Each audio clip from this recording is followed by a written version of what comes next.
Hello everyone. This is a follow-on essentially from the last video I made, which was prediction I should say, about the US election.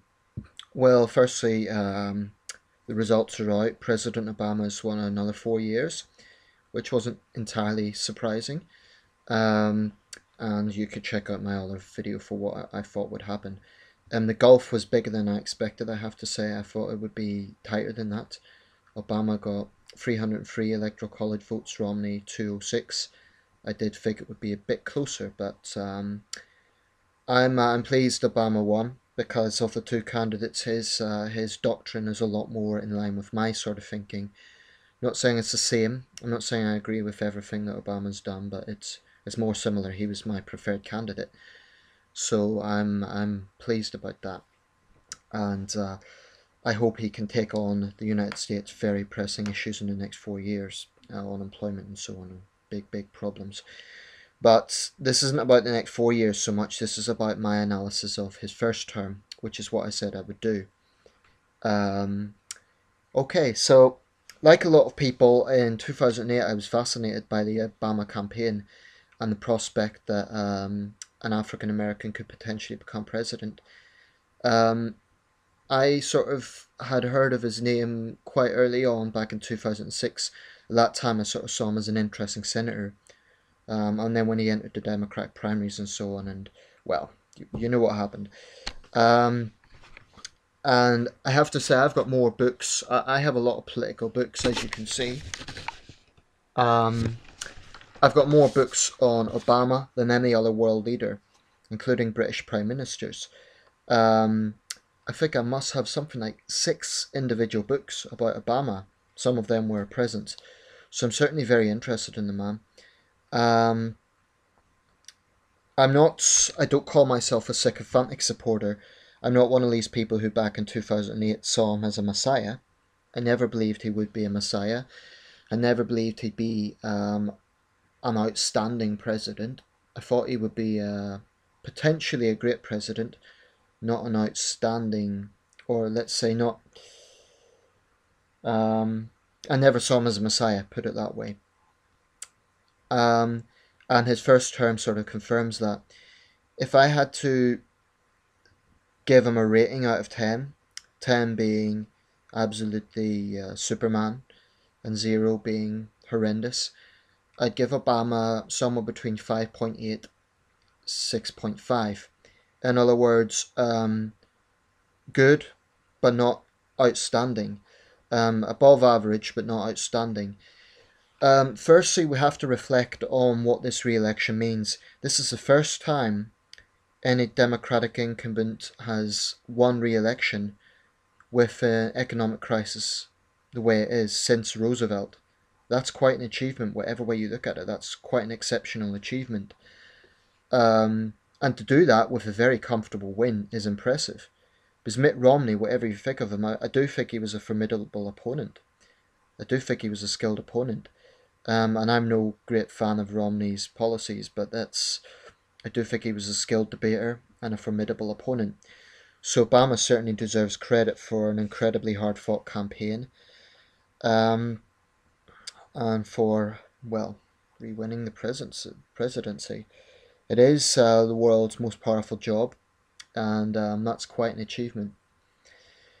Only 4 other Democrats have been re-elected to a second term, from what I understand. Roosevelt, who had 3 terms, Clinton. Actually, that would make 3. Roosevelt, Clinton, and Obama.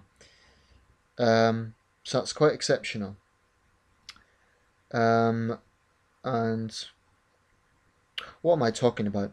Harry Truman. Harry Truman was a Democrat. He was re-elected. So Roosevelt, Truman, Clinton, and Obama. Anyway, not to waffle on, I'll just have a quick analysis of what I feel about his first term. Firstly, domestic policy. Am I disappointed? I'd have to say to an extent, yes, I am. I had hoped Obama would have more, frankly, backbone in taking on issues like the gun problem, and pushing more for a case of gun control. I think on this issue, he's been pretty weak, in fact. Um, I mean, he's certainly not cozied up to the NRA in the way his opponent did, but I do feel he's let down a lot of people in this regard who are campaigning for common sense gun measures. Obama's been quite flimsy on this issue, and I am disappointed in that. Another issue, the death penalty. I believe it's wrong. I believe far too many people are executed. The demographics are problematic. Far too many African Americans are executed. That often goes in line with poverty. They can't afford a good lawyer.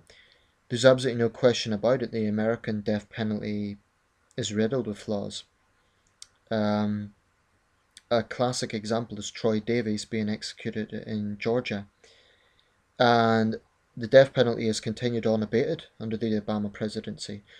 Now, I know a lot of that comes under states' rights, and it would be unconstitutional for a president to interfere excessively in that, but Jimmy Carter, I think it was in the it was in the Ford years, so there wasn't a single execution in the Ford years, and he was a Republican. I think it was 1976 when the Supreme Court overturned that and made it the death penalty once again was in the legislation. I think it should be abolished. I think it's counterproductive. It doesn't help victims of crime, but I'm going to make another video about that because it's a complex subject and I wouldn't have time in this video to explain all the ins and outs of why I'm against it. Incidentally, that does not make me soft on crime, but I'll go into that later on. The economy. Well, there's no doubt about it, the unemployment situation remains very bleak. No one disputes that Obama inherited a complete mess, and that would have taken time for anyone to sort out. But the situation is not ideal now. Even the president admits that. I have to say, I am not an expert in economics, so I don't want to talk too heavily about or in too much depth until I'm better informed about what the best economic policies are. I'd be insincere if I claimed that I knew everything about that. But, you know, it doesn't take a genius to work out that the situation remains serious. Hundreds of thousands of Americans are struggling. Ideologically, I do feel that Obama has more compassion than his opponents, many of his Republican opponents. I do think, even though Obama is well off himself, I do think he is more in touch with people's suffering. You know, what the 47% thing that Romney came out with was a complete disaster, and he can gloss it over all he wants, but that really did show the man's mindset. I think Obama has tried to align himself with the Occupy movement to show he's a Washington outsider. He's been populist on that, which has been politically pragmatic, but the fact remains the economy is in a very bad way. So that's something that's going to have to be addressed seriously. Although, again, I'm not going to sort of speak too much about that because I'm really not an expert on the issue. And I don't claim to be. So those are the domestic issues I think it could have done more on. However, I give him credit for Obamacare. That's a hugely divisive issue, but whilst it's watered down, and it's not universal healthcare as is known in some European countries, but it is pushing towards a fairer system. Universal healthcare, in my opinion, is a human right.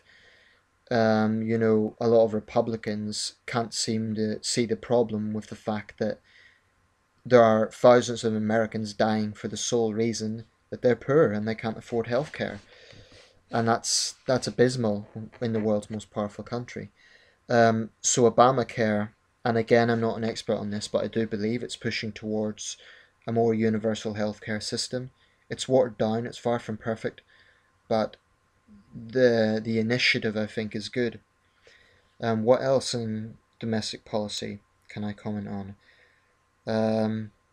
Women's rights, that remains a very divisive issue.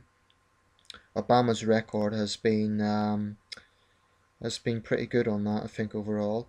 And in difficult issues like abortion, he's always been pragmatic, I think. He's always tried to understand both sides. He has played, he hasn't inflamed the argument the way some populist politicians do. I think he's been responsible in that. Um, on gay rights, I think Obama does stand out as one of the best presidents when it comes to gay rights. He repealed Don't Ask, Don't Tell, which was a very important move. In terms of his character, Obama, some people say he's a populist, he's a celebrity. A lot of his Republican opponents have tried to paint him that way.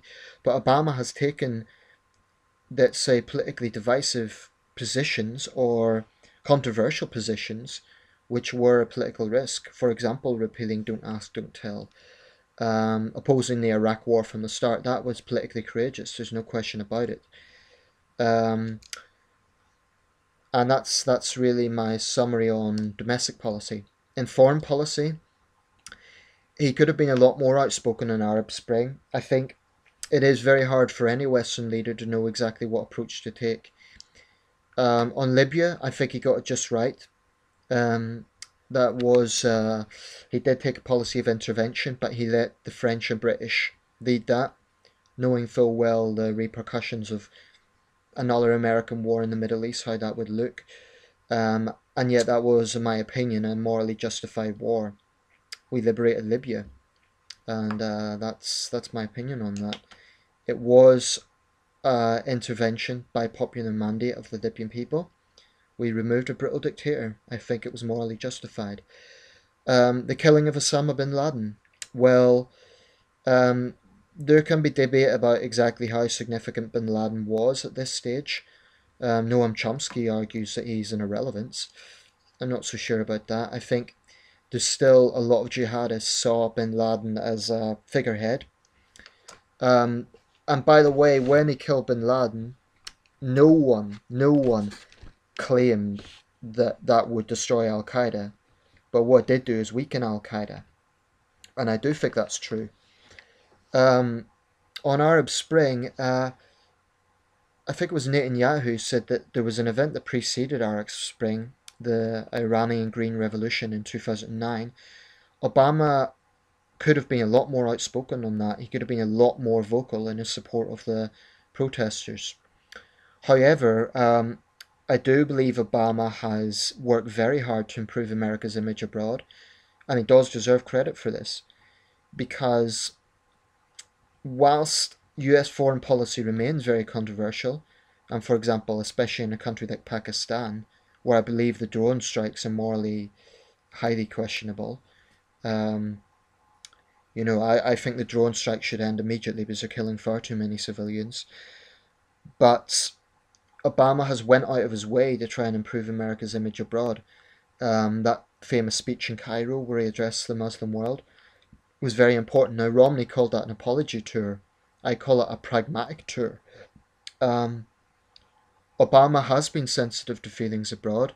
Of course, he's been populist at home on issues like China, protectionism, and so on. But generally, I think he's worked very hard to improve America's global image. And I think if you were to do a poll of how the international community sees America today, it wouldn't be skyrocketing high percentages, but it would definitely be better than the Bush years. And that's shown by the fact of that BBC poll in 21 countries showed that people preferred Obama to be re-elected than Romney. 83% of respondents in 21 countries. I've had Norwegian Social Democrats say they hope that Obama gets re-elected. I've heard Arab Muslims say they hope that Obama gets re-elected. In some quarters, there's not massive enthusiasm for Obama, but there's definitely a preference to his Republican opponents. So without a doubt, Obama has improved America's global image, and that is patriotic, if anything, because for Romney to accuse him of going on an apology tour, that was ridiculous. So domestic policy, I give Obama maybe 5 out of 10. Foreign policy, 6 out of 10. My conclusion is he's been slightly above average, not great. What he needs to do now is deal with the economy, and be more outspoken on important issues like gun control. And I'm running out of time. That's my conclusion of the Obama doctrine so far.